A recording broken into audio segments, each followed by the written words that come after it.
बच्चों BBM education में स्वागत है। आज हम जो है क्लास 10 का जो सहायक पाठ है जांच अभी जारी उसका आज हम लोग जो वस्तुनिष्ठ या बहुविकल्प या और जो एमसीक्यू आता है उसका समाधान करेंगे। देखिए इसी में सारा का सारा आ जाएगा। जैसे कि आप लोग यहाँ पे देख सकते हैं कि लिखा हुआ है कि वस्तुनिष्ठ प्रश्न उत्तर। देखिए जैसे कि मुझे जो अच्छा लगा है वो मैंने अलग कर लिया हूँ और उसमें से आपके समक्ष रखा हूँ। देखिए जांच अभी जारी है कि लेखक कौन है। तो देखिए जांच अभी जारी है कि लेखक है ममता कालिया। लेखिका कौन है। उसके बाद देखिए जांच अभी जारी है किस विधा की रचना है। तो कहानी विधा की रचना। ये क्वेश्चन प्रायः पूछा जाता है आप लोगों से। 25 साल की लड़की क्या ये देखिए उनका जो है कहानी संग्रह है। अच्छा उसके बाद जो है देखिए यहाँ पे छुटकारा किसकी कृति है। ममता कालिया की है। अपर्णा किस बैंक में कार्य करती थी। ये देखिए बहुत ही इंपॉर्टेंट है एग्जाम के नजरिए से और ये 2-3 बार पूछा भी गया है। राष्ट्रीयकृत बैंक में अपर्णा को विद्यार्थी जीवन में कौन आकृष्ट करता था। बैंक की नौकरी। अपर्णा किस कॉलेज में लेक्चरर थी। तो देखिए विश्वकर्मा डिग्री कॉलेज में वो लेक्चरर थी। अपर्णा को शिक्षण कार्य कैसा लगता। अपर्णा को एक्चुअली जो है शिक्षण कार्य लगता कैसा था। तो बासी और निहारी लगता था।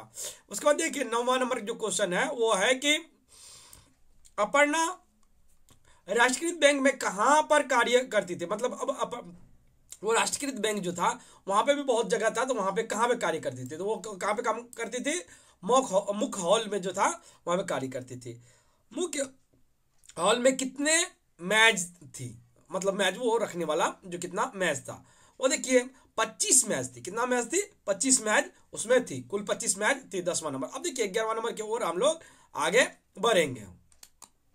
देखिए राष्ट्रीय बैंक में कितने रुपयों का टर्नओवर प्रतिदिन होता था। मतलब प्रतिदिन वहां पे जो है कितना रुपया का लेन देन होता था। तो लाखों रुपया का होता था। देखिए अभी का समय से नहीं उस समय लाखों रुपया बहुत ज्यादा हुआ करता था। बैंक में पब्लिक डीलिंग का समय कितना तक होता था। मतलब कि पैसा कितना जब तक जमा लेता था। तो वो लेता था 2 बजे तक लेता था। बैंक के काम में किस मुहावरे का काम नहीं होता है। तो भूल चुका। उसमें देखिए बैंक में किसी भी प्रकार का भूल चुका का मुहावरा जो है वो काम नहीं आता है। उसके बाद देखिए है कि मिस्टर खन्ना कौन थे। ये देखिए बहुत ही इंपॉर्टेंट क्वेश्चन है 14 नंबर। तो मिस्टर खन्ना कौन थे। बैंक के शाखा प्रबंधक। राष्ट्रीयकृत बैंक कहाँ स्थित था। अब देखिए यार राष्ट्रीयकृत जो बैंक था वो कहाँ पे था। तो वो शहर के मतलब कि शहर के बीचों बीच था। तो मुनीम मास्टर को कितने बजे मिस्टर खन्ना का इंतजार करते रहते थे। तो वो देखिए इसका ये होगा। देखिए खन्ना का इंतजार करते रहते थे तो 10 बजे तक। मुनीम क्या पहनकर बैंक आते थे। लाल धोती कुर्ता पहनकर बैंक आते थे। सेठ जी के आने में बैंक में क्या होता था। सेठ जी के आने से ही बैंक में पसीने का बदबू फैल जाता था। कुली की मजदूरी कितनी थी। देखिए कुली का मजदूरी जो थी 10 रुपए रोज थी। कुली कितने दिनों से काम कर रहा था। 10 साल से। अपर्णा सपने में क्या देखती थी। अपर्णा अपने सपने में देखती थी कि वह अपने ही शाखा में एक सहयोगी की पत्नी बन चुकी है। वो सपना में ये देखा करती थी। इतना उस पर काम का शुमार था कि देखिए दूसरा क्वेश्चन देखेंगे हम लोग। देखिए श्रीवास्तव शादीशुदा मर्दों को क्या कहती थी। पन्नालाल। अपर्णा के रक्षक आवाज क्या था। रक्षा कवच क्या था। ये कवच हो जाएगा आवाज हो गया। हाँ यहाँ पे क्या होगा कवच। तो माँ की बीमारी और पिता का प्रवास उसका रक्षा कवच था। सिन्हा कौन थे। सिन्हा अपर्णा का हमउम्र सहयोगी थे। सिन्हा का बेटा कहाँ रहता था। अम्मा के साथ। यहाँ पे साल हो गया 7 बनारस में रहता था। अपर्णा की माँ कहाँ जाने के लिए कहा। मतलब अपर्णा की माँ बोली कि अपर्णा छुट्टी मिला है तो जाएंगे। तो वो अपर्णा की माँ जगन्नाथपुरी जाने के लिए कहा। तो अपर्णा पर क्या आरोप लगाया गया था। अपर्णा पर एक्चुअली आरोप क्या लगाया गया था उस विषय में लिखना है।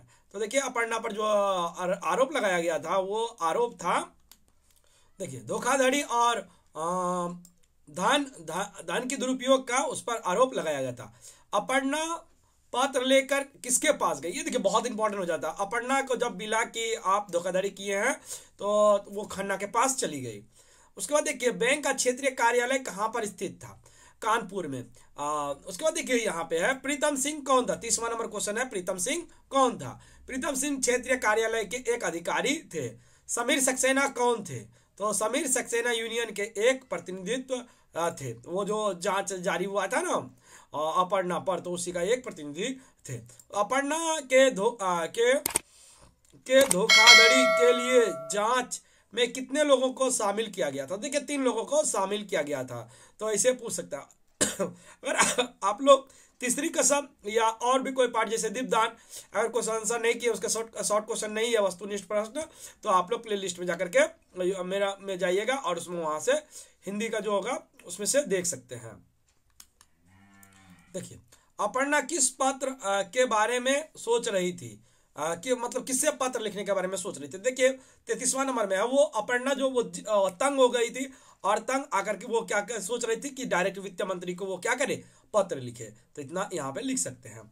जांच के दौरान अपर्णा से कैसे सवाल पूछे जाते थे। देखिए जांच के जिसका जवाब हाँ या ना में अपेक्षित होता था, ऐसा उसका जवाब जो होता था हाँ या ना में अपेक्षित होता था।